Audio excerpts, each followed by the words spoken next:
sans papier là, ça veut dire que moto là, c'est pas pour toi. Tu roules moto, mais moto là, c'est pas pour toi. Voilà, c'est pour tout le monde, parce que ce n'est pas pièce. Si j'ai fait papier, maintenant, moi, nous, à Corabia là, on a mis maintenant, on peut poser comme on veut.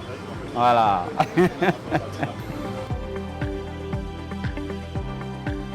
Le guichet unique mobile, une activité, comme vous savez, qui essaie de rapprocher les services techniques de l'État dans le cadre de la délivrance des documents des motos et des cartes nationales d'identité aussi. On essaie de faire un rapprochement avec les populations les plus éloignées.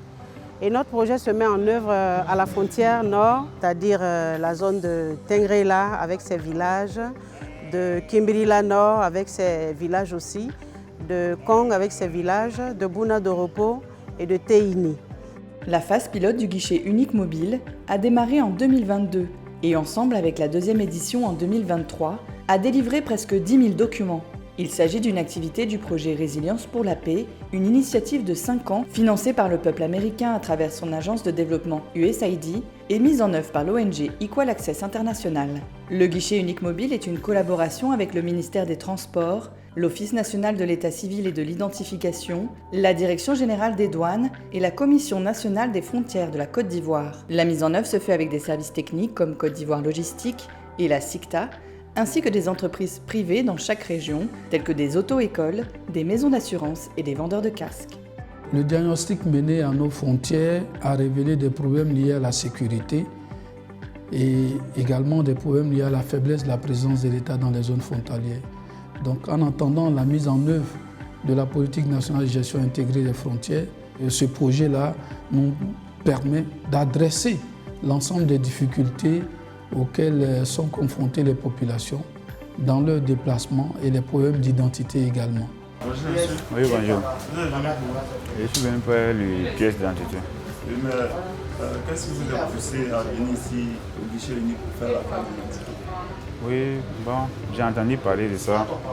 Donc souvent, si on veut une pièce, on se déplace pour partir à Bouna, ou bien à Bondoko, Korovo. Donc, comme j'ai eu cette occasion-là, j'ai dit je vais en profiter pour venir faire pour moi. En dehors de cette activité du guichet unique mobile, les communautés villageoises vivant sur la bande frontalière nord du pays sont obligées de se rendre dans les différents chefs-lieux du district ou du département pour la délivrance de leurs pièces de moto ou même de leur carte nationale d'identité. Sur la route, elles rencontrent d'énormes difficultés avec les forces de défense et de sécurité avec lesquelles elles doivent négocier après constat de manque de documentation. Il faut dire que ce qui est capital à retenir, voilà, c'est le début du changement, voilà, de comportement au niveau des communautés. Ce sont mes parents. Il faut dire qu'avant, on n'avait pas l'habitude d'accorder de l'importance aux documents, surtout à la pièce d'identité.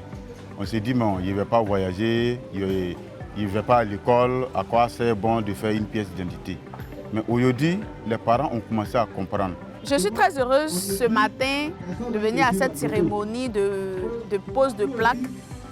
Et c'est réellement un soulagement parce qu'à travers cette opération, j'ai pu avoir ma vignette, ma carte grise et aujourd'hui, c'est la pose de la plaque. C'est vraiment un plaisir.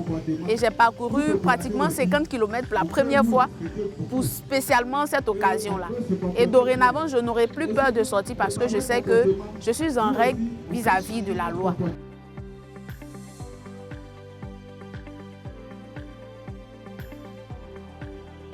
J'habite à la frontière Côte d'Ivoire-Burkina, qui fait 16 km de Doropo. J'ai appris l'information dans les réseaux sociaux. Je suis contente de recevoir ces papiers parce que je sais que maintenant, je peux circuler librement, je n'aurai plus de problème avec les corps à pied dans les différentes voies. Les corps à pied là, si on t'a traversé la route là, on te demande tous les papiers.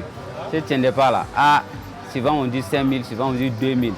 Bon, ça aussi, ça me fait mal, donc c'est pourquoi j'ai dit je vais me débrouiller pour faire. Bon, je ne peux pas tout faire, mais ce que j'ai fait, c'est ça. Si on m'a demandé aussi, je vais montrer ce que j'ai fait. Cette activité du guichet unique mobile n'allait pas connaître de succès sans les efforts conjugués des partenaires techniques. On se retrouve devant, je ne sais pas si je dois dire une mare d'eau, mais de l'eau, carrément. Dès qu'on rentre dans l'eau, Mais l'eau prend le véhicule jusque-là. Mais encore, moi j'ai peur. Je me demandais est-ce qu'on allait pouvoir s'en sortir. Mais Dieu merci, on a pu s'en sortir. Mais c'est pour vous dire quoi? C'est pour vous dire que les routes qu'on emprunte, c'est des routes extrêmement dangereuses. C'est difficile. On trouve des bœufs à tout moment qu'on peut cogner. Ce projet permet de renforcer la présence de l'État dans les zones frontalières en rapprochant les services administratifs en charge de la délivrance des documents des populations des zones frontalières. Et également, ce projet permet de renforcer la sécurité dans les zones frontalières parce que des documents seront délivrés aux personnes, des documents seront délivrés pour les engins à 2 roues et cela permettra de restaurer la confiance entre les populations et les forces de défense et de sécurité dans ces zones frontalières-là. Le ministère des Transports ne s'est pas fait prier pour adhérer à ce projet, car ce projet nous a permis aujourd'hui de voir combien de fois les populations attendaient ce genre d'initiative pour pouvoir se mettre en règle vis-à-vis de l'administration. Une des missions principales de l'Office national de l'état civil et de l'identification est de permettre une identification fiable et sécurisée des populations. Les populations vivant dans les zones reculées sont les plus marginalisées par nos services du fait de leur éloignement des points d'accès. Le fait de voir la population venir faire le gouvernement de leur moto, c'est une fierté pour nous pour dire que la population sait au moins que la douane existe et que nous sommes là pour eux. Pour notre part, nous allons profiter de cette mission pour renforcer notre dispositif dans ces zones, mais permettre aussi un accès beaucoup plus facilité à nos services, que ce soit de manière digitale ou de manière physique. En regardant la joie des populations, recevant leurs documents d'identification, qui a permis de leur donner droit à l'immatriculation de leur véhicule, qui a permis de leur donner droit à une existence légale et à leur permettre d'effectuer les formalités administratives nécessaires au bénéfice de tout ce que l'État met à leur disposition, nous avons pu mesurer de façon claire et nette que cette opération a été d'un succès franc. Il y a des personnes qui sont venues ici, qui n'avaient pas tous les documents, mais qui voulaient forcément avoir leur assurance.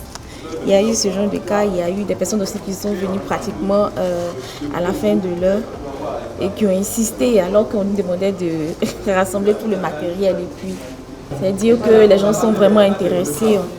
Résilience pour la paix a mobilisé ses partenaires médias, notamment les radios de proximité et les influenceurs locaux, pour sensibiliser la population à venir massivement prendre part à l'activité du guichet unique mobile 2023. L'importance est capitale. Du moment que nous sommes dans une zone dite rouge, une zone vraiment où la sécurité vaut de l'or, il est normal que la radio locale fasse main et pieds pour sensibiliser nos parents afin de comprendre l'importance de se faire établir ces pièces. Donc nous communiquons, comme je l'ai dit, nous communiquons en langue locale, nous faisons la proximité auprès de nos auditeurs pour qu'ils puissent en tout cas connaître l'importance de faire documenter, de se faire identifier, d'avoir tous les papiers de leurs engins afin de pouvoir circuler partout, je ne dirais pas de département seulement, partout en Côte d'Ivoire librement. Après 1 mois et demi d'activité, le guichet unique mobile a traité 6 725 dossiers, dont 1 708 réclamations de CNI, la carte nationale d'identité, 1 624 vignettes, 1 302 assurances moto, 651 enrôlements de CNI et attestations, 602 plaques d'immatriculation, 422 permis de conduire, 158 corrections, duplicata et modifications sur la carte nationale d'identité, 113 distributions de CNI, 79 dédouanements et 66 casques vendus. Je voulais dire que nous, en tant que représentants de l'État de Côte d'Ivoire, nous sommes heureux parce que dans la zone ici de Bouna, nous avons vu qu'il y a beaucoup d'engins qui ne sont pas immatriculés. Et nous disons merci donc à l'État de Côte d'Ivoire. Ça va permettre ainsi de raccourcir le fossé qui existait entre les forces de l'ordre et les populations. Et ainsi, cette franche collaboration entre ces deux structures vont permettre aux populations de se sentir en sécurité et mieux protégées par les forces de l'ordre et de sécurité.